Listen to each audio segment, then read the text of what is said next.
Hello friends, welcome to random stocks. Random stocks पर आपका स्वागत है। कल का दिन 2 April 2025 was liberation day for America according to Donald Trump. उसके बाद रेसिप्रोकल टैरिफ का अनाउंसमेंट होता है। इस दिन को जहां ट्रंप लिबरेशन डे के रूप में सेलिब्रेट कर रहे हैं, वहीं स्वामीनाथन अय्यर, जो टाइम्स ऑफ इंडिया ग्रुप के कंसल्टिंग एडिटर हैं, वो इसको ग्लोबल रिसेशन डे कह रहे हैं। दुनिया में लगता है जैसे कोलाहल सा मच गया है। कहीं स्थिरता नहीं, कहीं पॉलिटिकल इंस्टेबिलिटी, कहीं इकोनॉमिक स्टेबिलिटी तो थी ही, अब ये टैरिफ रिलेटेड इंस्टेबिलिटी झेलना है विश्व को। अब ट्रंप साहब अमेरिकन प्रेसिडेंट हैं और अमेरिका का अपना एक मुकाम है, एक रुतबा है, वो कुछ भी कर सकते हैं और कर रहे हैं। झेलना पूरे विश्व को है, झेलना पूरे मानवता को है। पूरा इकोनॉमिक ऑर्डर जैसे चरमरा सा गया है और हर लोग किसी न किसी रूप में इससे निजात पाने की तलाश में है। कोई बहुत कड़ा स्टैंड ले रहा है और रिटेलिएशन की बात कर रहा है, तो भारत जैसे मुल्क भी हैं जो सबमिसिव मोड में हैं और निगोशिएशन की बात कर रहे हैं, और डिप्लोमेटिकली ये सही भी है।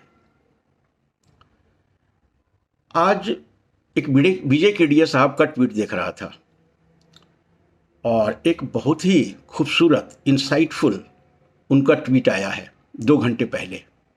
वो कहते हैं, this is not a setback. Tariff को लेकर के कहते हैं, this is not a setback, it is the spark of a new era. It is the spark of a new era. ऐसा वो क्यों कह रहे हैं? उसके खास और ठोस वजह है।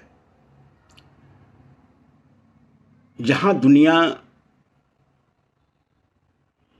पॉलिटिकल इंस्टेबिलिटी से जूझ रही है,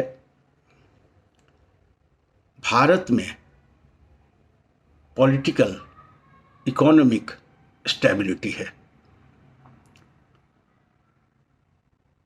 भारत में हम लोग यदि इस हिस्टोरिक मोमेंट का फायदा नहीं उठाते हैं तो फिर पछताने के अलावे और कोई रास्ता है नहीं।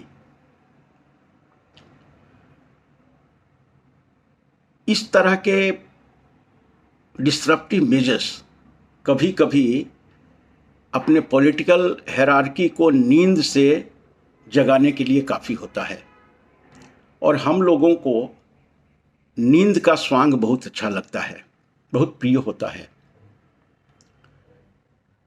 अब India is a emerging story, और जहां ग्लोबल टैरिफ में रिलेटिवली इंडिया पर मार कम पड़ी है, तो सेलिब्रेशन तो बनता है, चीयर अप तो बनता है इंडिया के लिए।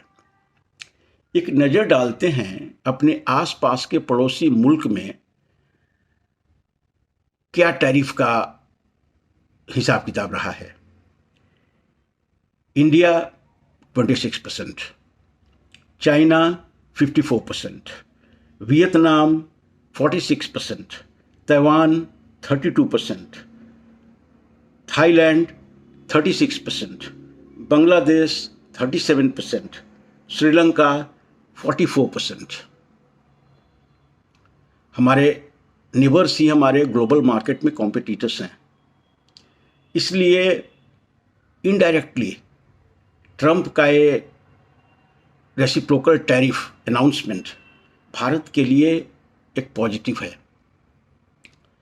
And India is looking like an island of hope and light. और शेयर बाजार में जिस तरह से आज हलचल थी, काफ़ी स्टेबल मार्केट था। निफ्टी अल्टीमेटली 80 पॉइंट्स ही डाउन रहा है। और इसके अंदर के डायनेमिक्स को देखें तो बड़ा पॉजिटिव आज का मार्केट दिख रहा था।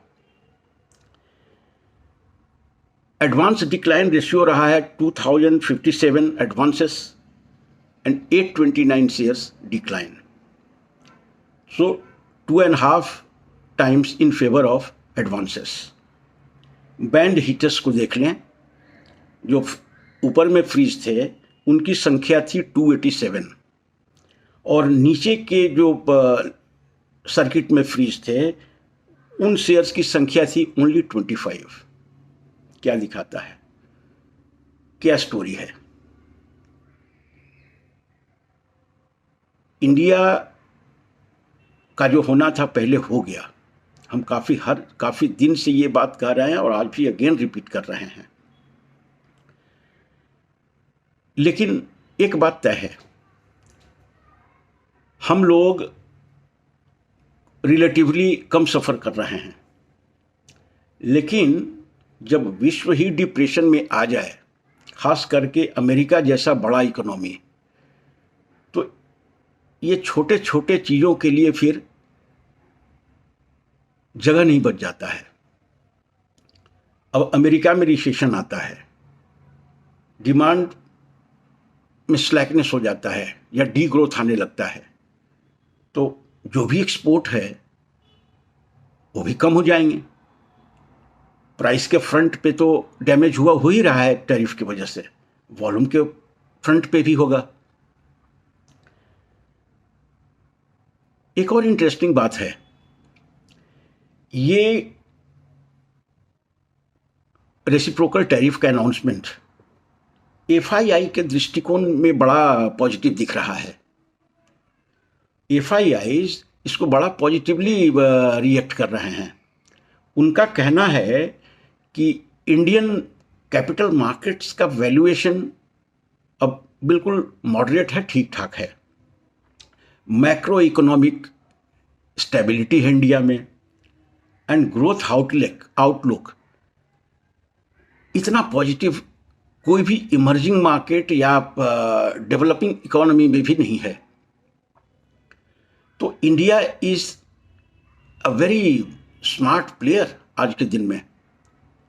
और डिप्लोमेटिकली लगता है टैरिफ भी 6 महीने में भारत की सरकार टाइम लिया है, 6 महीने में ये सेटल हो जाना चाहिए।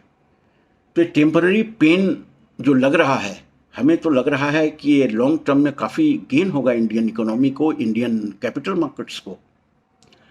So it is a big positive for India. लेकिन वही है, एक कंडीशन है, यदि ग्लोबल इकोनॉमी ही रिसेशन में आ जाती है तो फिर हम लोग कहाँ से बचेंगे? हमारा इकोनॉमी भी ग्लोबल लेवल पे कनेक्टेड है, एक दूसरे पे डिपेंडेंस है। और ये सप्लाई चेन डिस्ट्रप्शन जिस तरह से होने जा रहा है, हम लोग भी उससे बच नहीं सकते हैं और इसके इफ़ेक्ट ज़रूर पड़ेंगे। लेकिन कंपैरेटिवली हम लोग ठीक ठाक हैं। We live in relative world, यहाँ पे एब्सोल्यूट कुछ नहीं है, रिलेटिवली कम सफ़र कर रहे हैं, तो ये सेलिब्रेशन का मोमेंट है। अपने कैपिटलिस्ट्स जो इंडस्ट्रियलिस्ट हैं वो केवल इस गोल्डन मोमेंट को कैपिटलाइज कर लें तो लॉन्ग टर्म में भारतीय अर्थव्यवस्था और भारतीय लोग काफ़ी लाभान्वित होंगे। डरने की वजह नहीं है। और कैपिटल मार्केट में जो रिजिलियंस और पॉजिटिविटी दिख रहा है, it is a cheers to all the investors. Thank you so much for watching the video. Thank you.